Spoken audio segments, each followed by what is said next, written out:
ಇದೇನು ಅಂತ ನೋಡ್ತಾ ಇದ್ದೀರಾ, ಇದು ಬಾಳೆಹಣ್ಣು. ಸಾಕಷ್ಟು ಜನ ಹೇಳ್ತಾರೆ, ಹಿಂದೆನೂ ಕೂಡ ಹೇಳ್ತಾ ಇದ್ರು, ಇವಾಗೂ ಹೇಳ್ತಾರೆ ಬಾಳೆಹಣ್ಣಲ್ಲಿ ಹುಳ ಇರಲ್ಲ ಅಂತ ಹೇಳ್ಬಿಟ್ಟು. ನಾನು ಇತ್ತೀಚೆಗೆ ಬಾಳೆಹಣ್ಣುಗಳಲ್ಲಿ ಸುಮಾರು ಸಲ ಹುಳ ನೋಡಿದ್ದೆ, ಆದರೆ ಹೇಳಿದಾಗ ನಂಬ್ತಾ ಇರಲಿಲ್ಲ. ಅದಕ್ಕೋಸ್ಕರ ನಾನು ಈ ವಿಡಿಯೋನ ಮಾಡ್ತಾ ಇದ್ದೀನಿ. ಮೇಲ್ಗಡೆ ನೋಡೋದಕ್ಕೆ ತುಂಬಾ ಚೆನ್ನಾಗಿತ್ತು, ಆದರೆ ಸಿಪ್ಪೆ ತೆಗೆದು ಓಪನ್ ಮಾಡಿ ಕಟ್ ಮಾಡಿದಾಗ ಈ ರೀತಿ ಹುಳುಗಳು ಕಾಣಿಸ್ತಾ ಇರೋದು.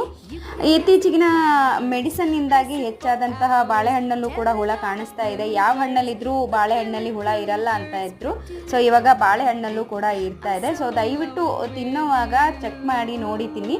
ಅಷ್ಟೇ ಅಲ್ಲದೆ ಮುಖ್ಯವಾಗಿ ಮಕ್ಕಳಿಗೆ ಕೊಡುವಾಗ ಎಚ್ಚರ ವಹಿಸಿ ಸಿಪ್ಪೆಯನ್ನು ತೆಗೆದು ಕಟ್ ಮಾಡಿ ಕೊಟ್ಟರೆ ಒಳ್ಳೆಯದು.